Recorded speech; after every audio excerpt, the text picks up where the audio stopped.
Asal ini barangnya. Mbak, bukan. Itu lihat. Ya bukannya saya, Pak. Bukannya saya, Pak.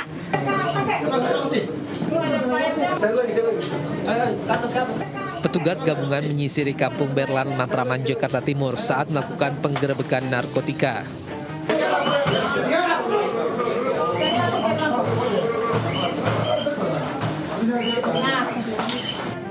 Beberapa bangunan yang disinyalir dijadikan penyalahgunaan narkoba digeledah petugas. Petugas menemukan sejumlah barang bukti narkotika. Mbak, bukan. Itu lihat. Ya bukannya saya, Pak. Bukannya saya, Pak.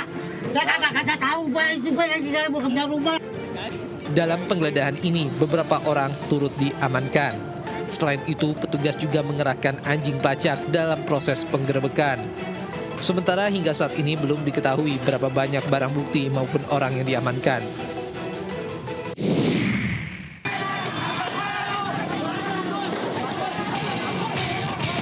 Puluhan pelajar sekolah menengah atas dari dua sekolah yang berbeda ini terlibat bentrok dan melakukan aksi tawuran di Jalan Albaido, Lubang Buaya, Cipayung, Jakarta Timur saat peringatan Hari Guru Nasional. Aksi saling lempar benda keras tak terhindarkan antara kedua kelompok. Warga resah dengan aksi tawuran ini. Beberapa pelajar sempat dibawa ke rumah ketua RW sebelum akhirnya diminta untuk pulang ke rumah masing-masing. Kalau sekolahan mana-mana itu tidak tahu. Tapi Baru datang intelijen motor. itu dua kubu pelajar gitu ya? Iya. Ada berapa itu siswa yang ikut tawuran? Gua nggak tahu. Banyak. Banyak, puluhan gitu. Aksi kriminalitas pelajar ini membuat lalu lintas sempat macet di Jalan Albaido. Dari Jakarta, Rio Manik, iNews melaporkan.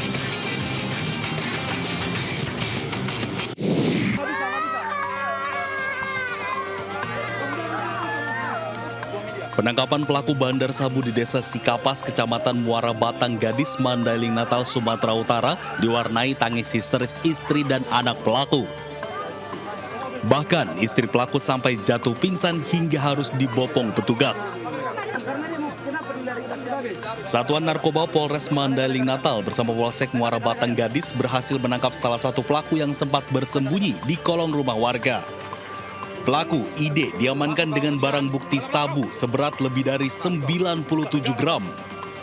Kini polisi masih memburu 3 pelaku lain yang masih satu jaringan dengan pelaku ID. Menindaklanjuti kemarin aksi sweeping yang dilakukan oleh emak-emak, Bapak Kapolres kemarin sudah memerintahkan untuk membuat tim Sat Narkoba dengan Polsek Muara Batang Gadis. Kemudian dari hasilnya kemarin kami sudah menangkap salah satu bandar yang terkait dengan penyalahgunaan narkoba berinisial ID. Sebelumnya puluhan mama menggerebek lokasi lapak yang biasa dijadikan tempat transaksi dan penggunaan narkoba di Desa Batu Mundom, Kecamatan Muara Batang Gadis. Lapak dihancurkan dengan cara dilempar dan atapnya dicopot sebelum akhirnya dibakar. Para mama ini kesal dengan maraknya aksi peredaran sabu di lingkungan mereka yang bisa membahayakan suami dan anak-anak. Tim Liputan iNews melaporkan.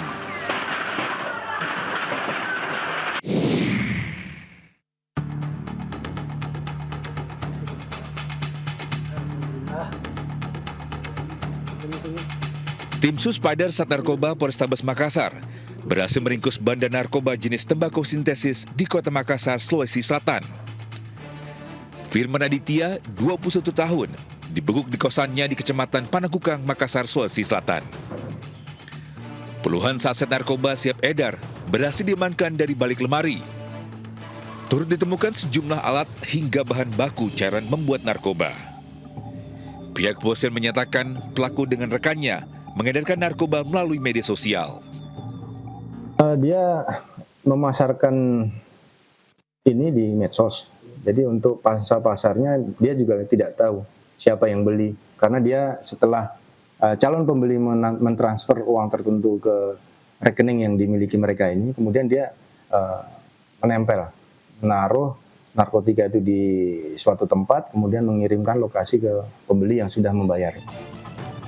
Akibat perbuatannya, pelaku terancam pasal 112 ayat 2 dan 114 ayat 2 Undang-Undang Narkotika dengan kurungan penjara 5 tahun hingga seumur hidup. Dari Makassar, Syahrul Adiaksa, iNews melaporkan.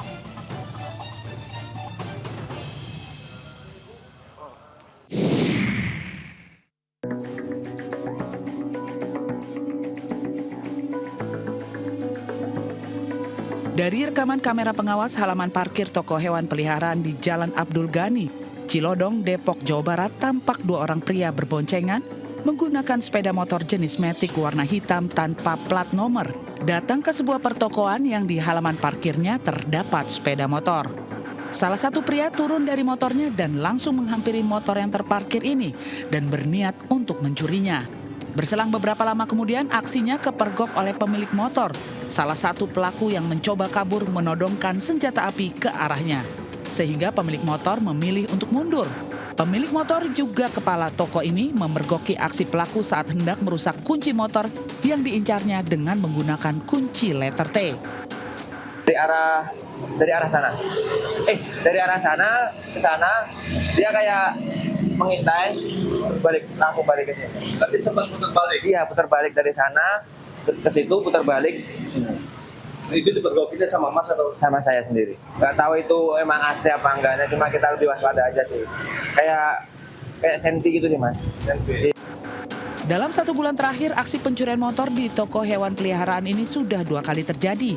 Namun pada bulan Oktober lalu, aksi pencurian berhasil membawa kabur motor korban. Namun saat ini para pelaku belum berhasil ditangkap oleh pihak kepolisian setempat.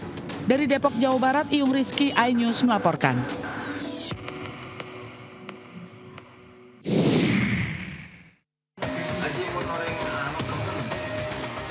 Pria yang menggunakan sarung dan tutup wajah ini merupakan seorang pencuri motor dan telepon seluler. Pria berinisial S usia 40 tahun ini warga Desa Somber, Kabupaten Sampang, Madura, Jawa Timur. S kedapatan mencuri motor terekam pada kamera pengawas di rumah Nikmah di Desa Somber. Bahkan S sempat menghubungi Nikmah jika motornya ingin kembali, S minta tebusan hingga 2 juta rupiah. Selepas laporan Nikmah ke aparat kepolisian, sejumlah polisi berpakaian preman mendatangi rumah pelaku S guna melakukan penangkapan. Dalam proses penangkapan, istri pelaku menghambat proses penangkapan.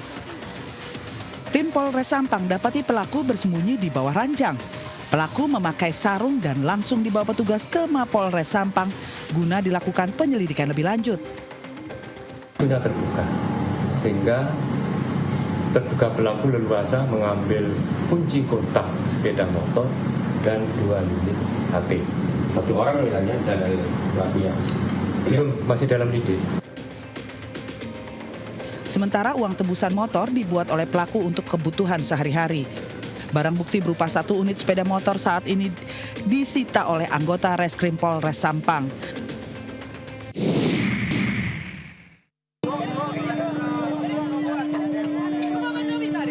Mengantok gedung. Ya Allah.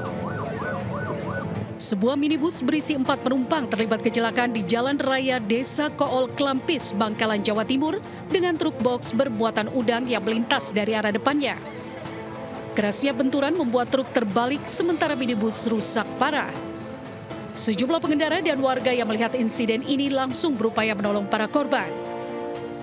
Meski sempat kesulitan, 4 penumpang dan pengemudi mobil minibus yang sempat terjepit berhasil dikeluarkan dengan selamat.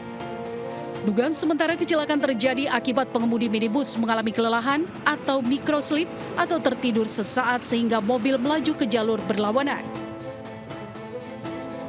Diduga karena supir kelelahan dan mengantuk sehingga mobil ini melaju ke arah kanan. Kemudian dari arah berlawanan melintas Mitsubishi truk, kemudian terjadi benturan atau kecelakaan. Meski sempat menimbulkan kemacetan, arus lalu lintas kembali berjalan normal setelah kedua kendaraan yang terlibat kecelakaan dievakuasi. Dari Bangkalan, Jawa Timur, Taufik Syarawi, iNews melaporkan.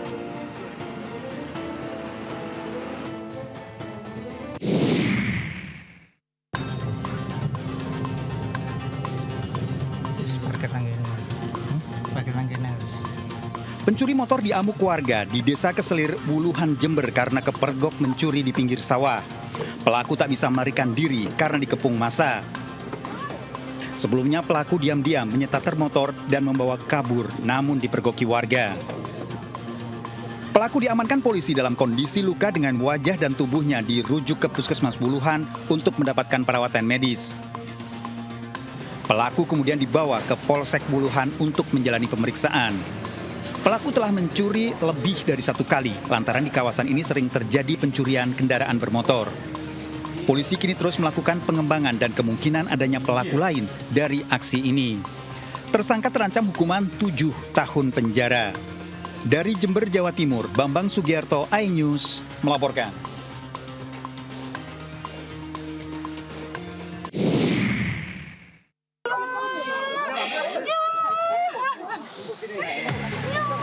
Penembakan 5 petani di Pino Raya, Bengkulu Selatan dipicu penolakan sejumlah warga atas pembukaan jalan di areal perkebunan sawit.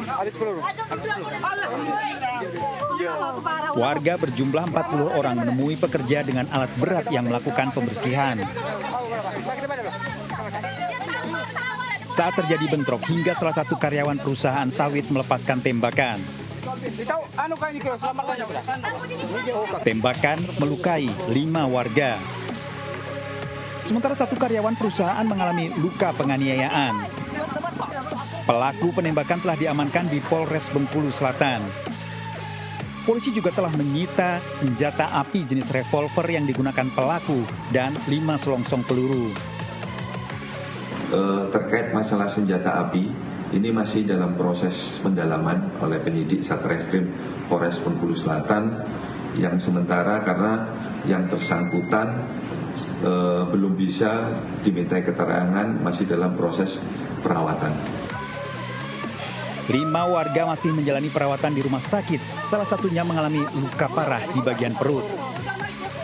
Dari Bengkulu Selatan, Bengkulu, Endro Dwirawan, iNews melaporkan.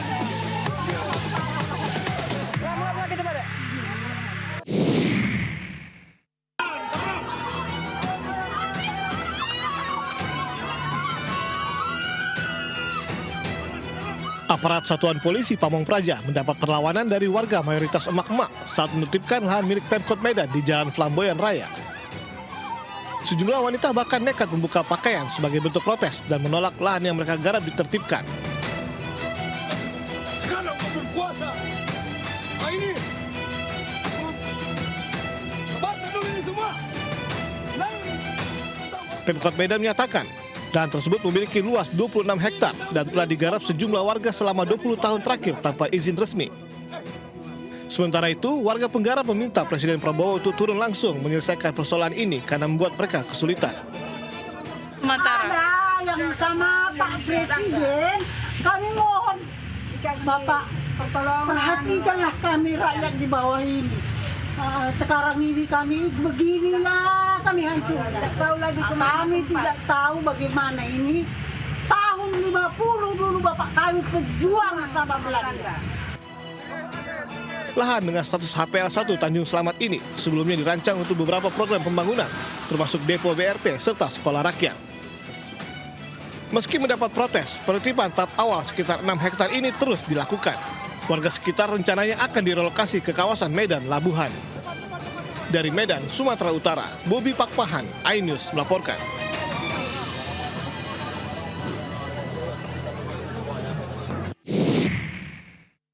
Enggak sama sekali. Belum bisa banyak jawab. Setibanya di Jakarta, Ibu Alvaro yang bekerja di Malaysia tak kuasa menahan tangis mengetahui anaknya tewas dianiaya suaminya yang juga ayah tiri Alvaro.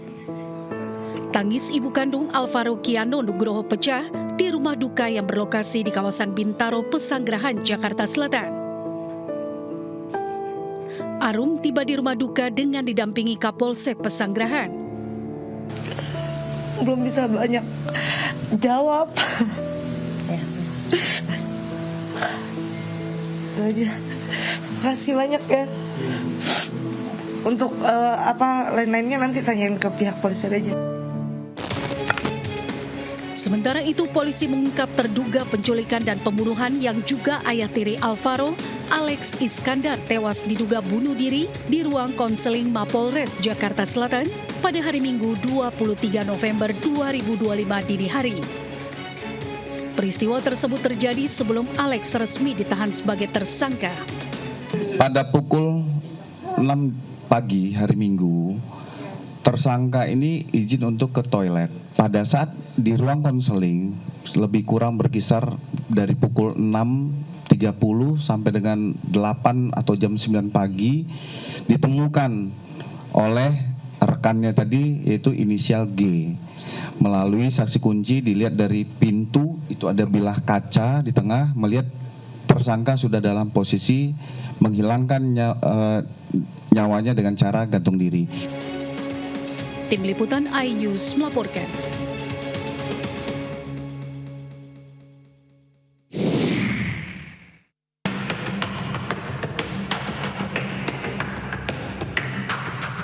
Wakil Kepala Kepolisian Resort Pelalawan, Kompol Asep Rahmat, menyampaikan kasus dugaan malpraktek bidan desa yang menyebabkan alat kelamin AS bocah berusia 10 tahun terpotong hampir separuhnya.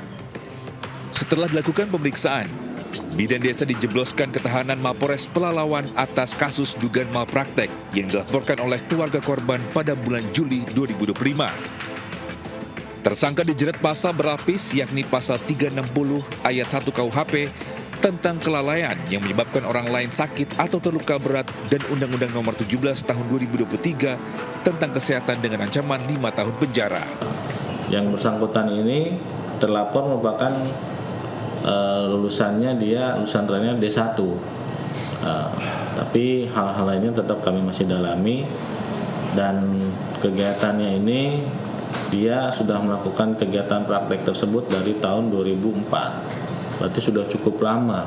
Sebelumnya, menurut keterangan nenek korban, Ibu Kusaimah, saat ditemui di Rumah Sakit Umum Daerah Selasih, Kota Palangkaraya, Kerinci pada tanggal 30 Juni 2025, cucunya disunat atau khitan dengan bidan desa bernama Bu Epi. Namun sudah 1 bulan lebih usai disunat, cucunya tidak henti-hentinya menangis menahan sakit.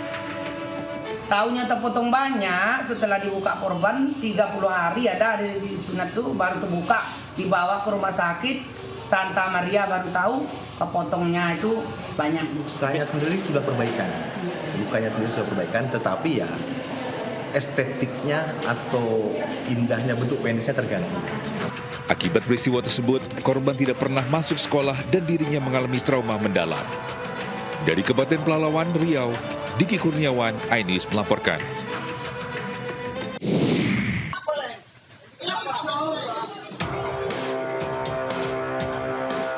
Sempat viral di media sosial aksi pembegalan yang terjadi di depan warung bakso di kawasan Gang Jagung, Kelurahan Terjun, Kota Medan, Sumatera Utara. Setelah penyelidikan, polisi akhirnya menangkap Khalid Huzaimah alias UJ, 17 tahun, salah satu pelaku begal tersebut. Saat diinterogasi, ia mengaku membegal seorang pemuda bernama Hanafi bersama belasan rekannya. Mereka membawa kabur sepeda motor korban. Tak sampai di situ, ia juga sempat merampok seorang remaja dengan modus mengajaknya bermain game online sebelum merampas ponsel, dompet, dan sepeda motornya. Pelaku tersebut adalah pelaku yang sama di Gang Jagung, yang sempat viral bersama 11 teman-teman lainnya, yang mana identitas para pelaku sudah kami ketahui dan sedang dalam pengejaran. Untuk mempertanggungjawabkan perbuatannya, pelaku dijerat pasal tentang pencurian dengan kekerasan dan terancam hukuman 9 tahun penjara. Dari Medan, Sumatera Utara, Yuda Bahar, iNews melaporkan.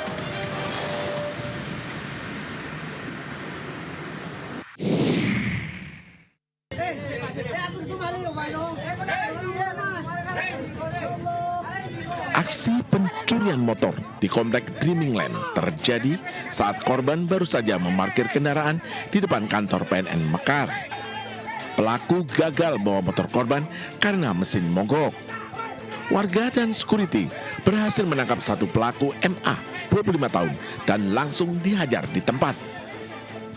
Kapolsek Pakal, AKP Mulya Sugiarto menjelaskan, penangkapan bermula dari pengembangan kasus dan informasi yang mengarah ke wilayah Bangkalan. Polisi juga mengamankan joki pencuri motor, IM, 23 tahun, warga Dusun Punaji, Labang, Sukolilo, Bangkalan, Jawa Timur. Pelaku mengaku uang hasil kejahatan digunakan untuk membeli pakaian mewah dan telepon genggam. Petugas mengamankan barang bukti, 1 unit motor, kunci T, serta 1 pakaian yang digunakan saat beraksi. Nah, pada awal mulanya untuk pelaku sudah diamankan. Ada proses pengejaran dari korban dan juga masyarakat dibantu, kemudian diamankan oleh pihak Polsek Pakal. Alhamdulillah untuk pelaku yang satunya yang sudah melarikan diri, kita sudah amankan di daerah Bangkal.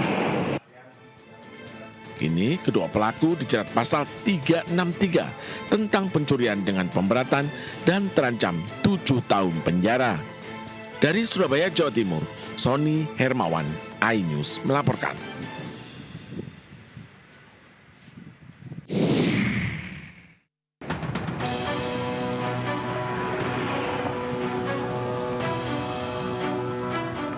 Polri mengungkap temuan narkoba dalam kecelakaan yang terjadi di jalur tol Bakauheni Terbanggi Besar, Bandar Lampung, Lampung beberapa waktu lalu. Dalam kecelakaan tersebut, petugas menemukan 1 buah tas berisi ribuan butir pil ekstasi dan alat hisap sabu. Namun sopir dari kendaraan tersebut tidak berada di lokasi. Polisi kemudian melakukan penyelidikan dan menetapkan sopir dari kendaraan ini sebagai tersangka. Kita telah berhasil melakukan pengungkapan pengemudi dan pemilik ekstasi tersebut. Tersangkanya adalah MR, ini tersangkanya, umurnya 43 tahun. Ini merupakan residivis narkoba. Dari kasus ini, polisi menyita 194.631 butir ekstasi yang masih utuh dan 3,8 kg yang sudah hancur. Polisi juga telah menyita kendaraan yang dibawa pelaku sebagai barang bukti. Sementara terkait lencana yang mirip dengan milik Polri, Wadir Narkoba Bareskrim Polri, Kombes Pol Sunaryo menjelaskan lencana tersebut bukan milik polisi karena tidak ada nomor seri dan ciri khusus dari Polri. Tim Liputan iNews melaporkan.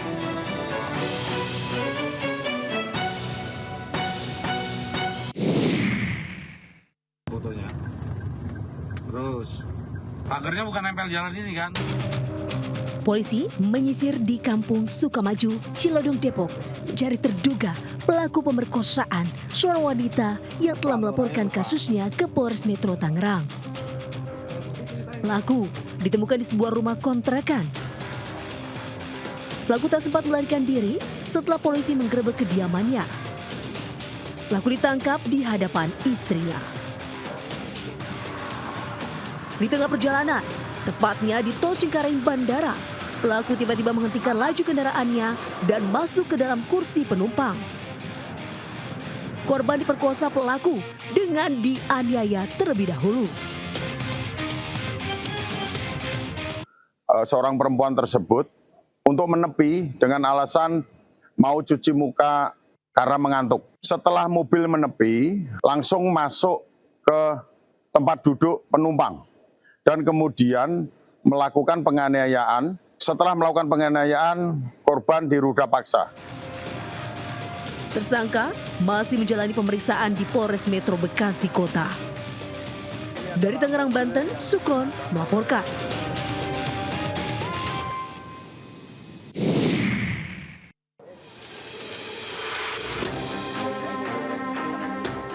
Setelah menuai kontroversi, pembangunan proyek lift kaca di Bali dihentikan. Gubernur Bali, Wayne Koster, bahkan menyebut proyek ini telah melanggar 5 aturan. Menurut Koster, aturan yang dilanggar mulai dari aturan pemerintah pusat hingga daerah.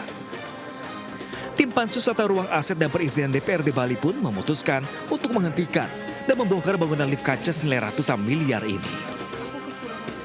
Yaitu pelanggaran lingkungan hidup yang diatur dalam PP nomor 5 tahun 2021 tentang penyelenggaraan perizinan berusaha berbasis risiko.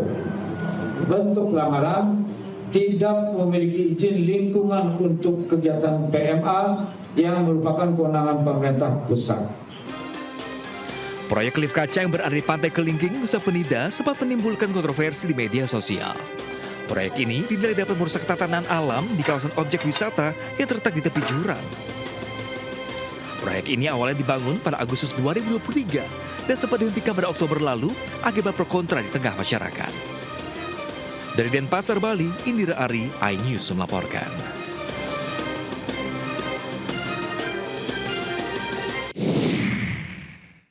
Lokasi di Puskesmas Matang Suri, IGD kosong. Sian petugas gimana? Gimana Puskesmas Dewi Selatan, Puskesmas Matang Suri? Sian petugas di IGD. Rekaman video penumpukan pasien di ruang IGD Puskesmas Matang Suri, Kabupaten Sambas, Kalimantan Barat, viral di media sosial. Gimana petugas? Kosong.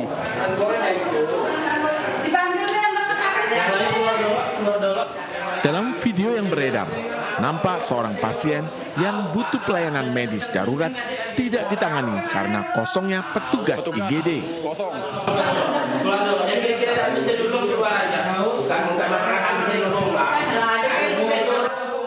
Selain itu, sejumlah pasien lain juga menunggu pelayanan di ruang IGD, namun tidak terlihat satupun petugas medis.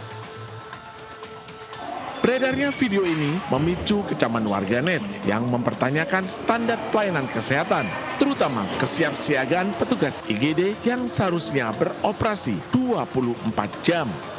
Dinas Kesehatan Kabupaten Sambas berjanji akan menyelidiki kasus ini dan mencari tahu penyebab kosongnya petugas di IGD Puskesmas Matang Suri. Itu petugasnya tuh sedang melaksanakan sholat pas azan maghrib. Jadi ada jeda 7 menit pasien pas datang.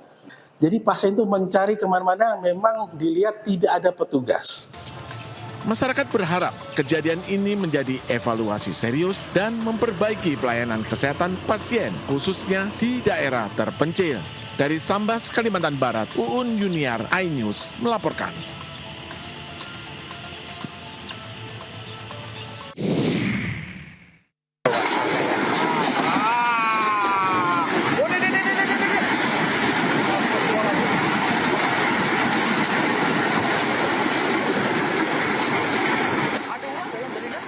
Beginilah detik-detik rumah ambruk yang terekam video amatir warga. Derasnya arus sungai Batang Malalo, Nagari Gugua Malalo, Tanah Datar, Sumatera Barat membuat sebuah rumah ambruk. Turun. Habis total. Beruntung tidak ada korban jiwa, penghuni rumah telah dievakuasi ke tempat aman. Pada mana? Proyek Gunung Nago, Bang. Beroyak.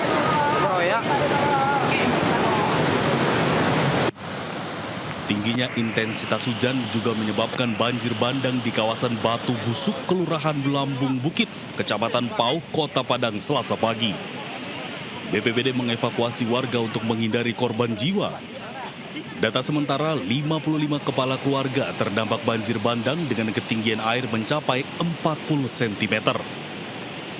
Sementara itu di Kecamatan Ulakan Tapakis, Kabupaten Padang Pariaman, ratusan warga Nagari Kampuang Galapuang mengungsi ke surau imbas banjir yang merendam pemukiman mereka. Dari data BPBD Padang Pariaman, terdapat 10 kecamatan terdampak banjir. Warga diminta tetap waspada karena BMKG memperkirakan curah hujan masih tinggi.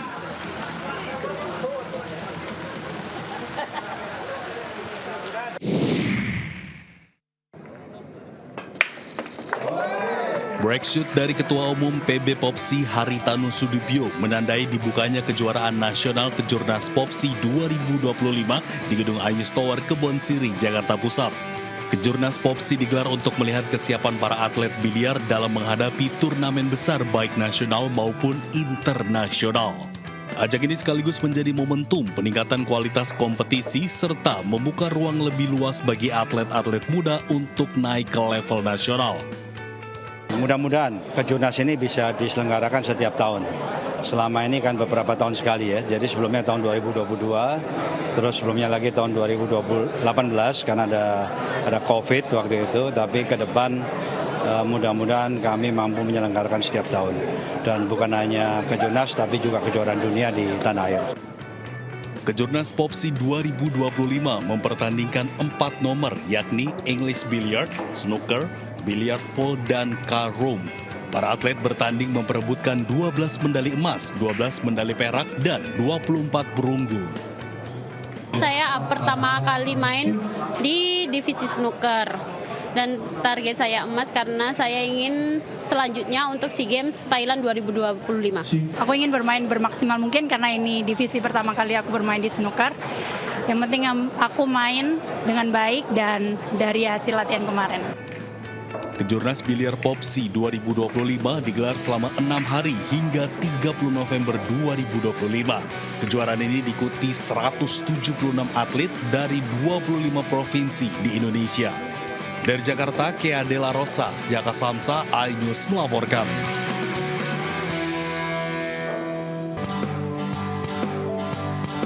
Dalam upaya mempercepat transisi menuju masa depan yang lebih berkelanjutan dan efisien sumber daya, konsep ekonomi sirkular yang memastikan sistem pengelolaan material tidak menjadi limbah dan seluruh sumber daya dapat terus diregenerasi kini semakin diakui sebagai strategi kunci bagi pemerintah, dunia usaha, dan masyarakat.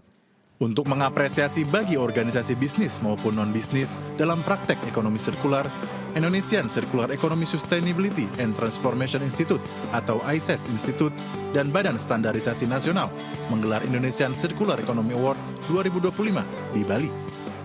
Kita ingin melihat apakah praktek circularity yang dilakukan oleh perusahaan Indonesia sudah sesuai atau mendekati standar yang telah diluncurkan oleh ISO, yaitu ISO 59000 series. Dari industri juga tentunya harus banyak melakukan atau menyusun suatu strategi bagaimana kedepannya upaya improvement atau perbaikan-perbaikan yang harus secara kontinu dilakukan.